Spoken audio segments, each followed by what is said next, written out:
Elden Ring DLC will likely be announced any day now, and there are plenty of characters that From Software can bring back to star in the expansion.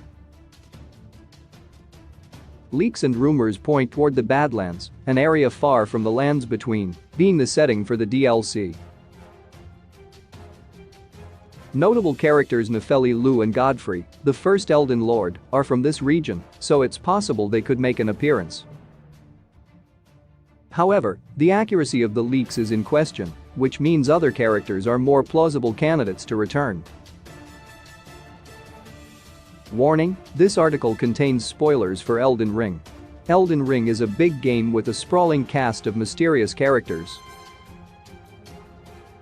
Many of them received little to no screen time or have unresolved plot threads.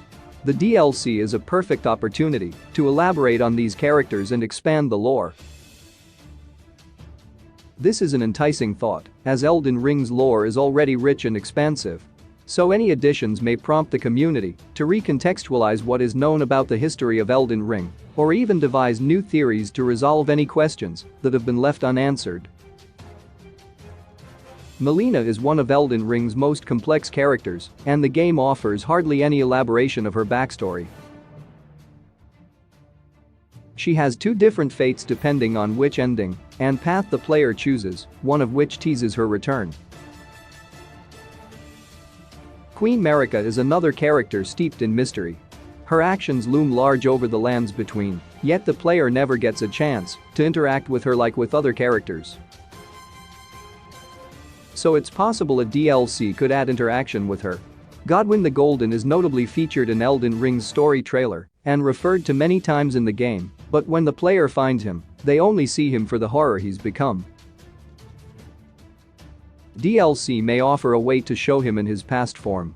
Miquella, Melinia's twin brother, is one of the most mysterious characters whose influence pervades the Lands Between.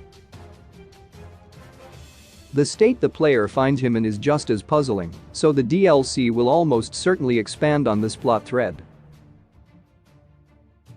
Melina will likely return in Elden Ring's DLC. Melina is one of the first characters the Tarnished meets on their journey and serves as the player's maiden and guide throughout the game. She tells the player that she is searching for her purpose, which was bestowed upon her by her mother inside the Erd Tree. This seems to imply that she is the offspring of Queen Marika, an important figure in Elden Ring's story, but nothing definitive is presented to confirm this. Once the player defeats Morgott, the Omen King, in Leyndell, they can take two paths that influence Melina's fate. The most common path is to bring her to the Forge of the Giants, so she may sacrifice herself as kindling to burn down the Erd Tree.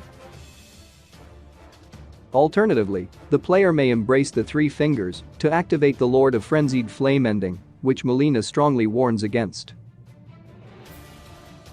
In this case, an extra scene will play at the end of the game, featuring Melina walking through the ashes of the Erd Tree. Her typically closed eye is now open, glowing a bluish, purple color. She vows to hunt down the Tarnished and deliver destined death. This ending signals that Melina will return as a boss fight in Elden Ring's DLC. The only issue with this may be the element of player choice. Not all players decide to go the route of the Frenzied Flame, and requiring this ending to access the DLC isn't likely. The closest From Software has come to a DLC that references the player's choice is Dark Souls 3: Ashes of Ariandel. In this case, the only thing that changes is a line of dialogue spoken by Sister Fried if the player has chosen the Usurpation of Fire ending. Elden Ring's choices feel more consequential than that, however. So it's improbable that Melina's role in the DLC will be reduced to a few lines of dialogue. Queen Marika could appear in Elden Ring's DLC. Queen Marika the Eternal is the catalyst for the game's events. She is the one who shattered the titular Elden Ring, throwing the Lands Between into a brutal war called the Shattering. Throughout the game, the player finds churches and statues dedicated to Marika. Several NPCs even tell stories about her. When the player finds her seemingly imprisoned inside the Erd Tree, her body is broken, and she doesn't speak. Instead, she transforms, confirming one of the biggest plot twists in the game: Radagon and Marika are one and the same. When Radagon and the Elden Beast are defeated, Marika's body reappears more broken than before.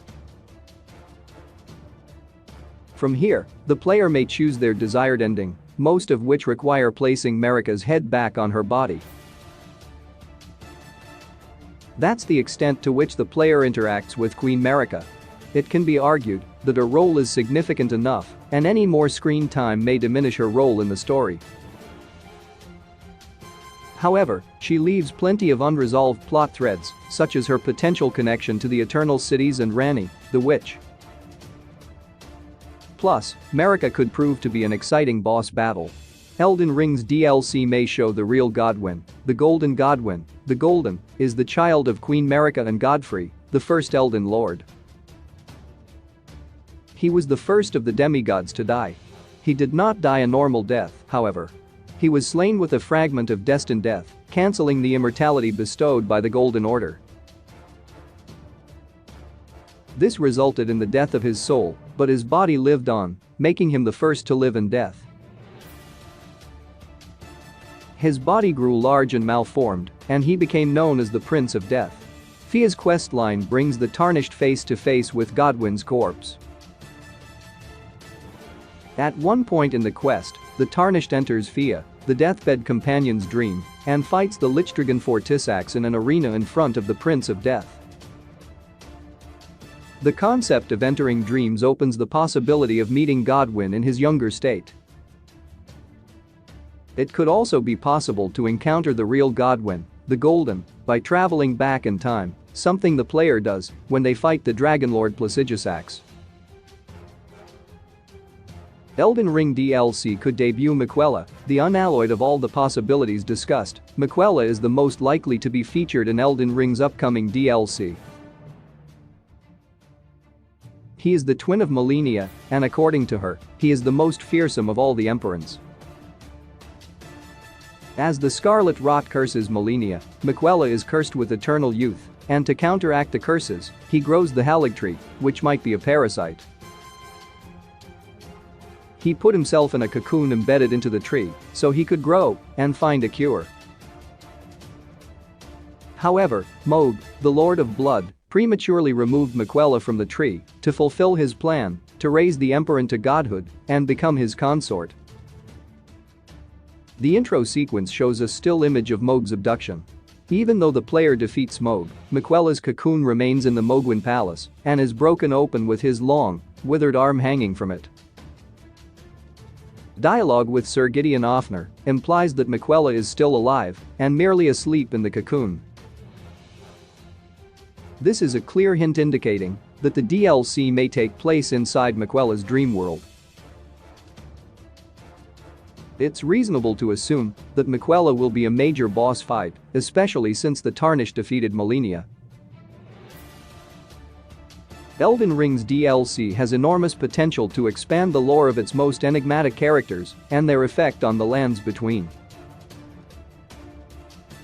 Even if they don't appear in the upcoming expansion, there is much to explore that might be featured in future DLCs or even a sequel to Elden Ring.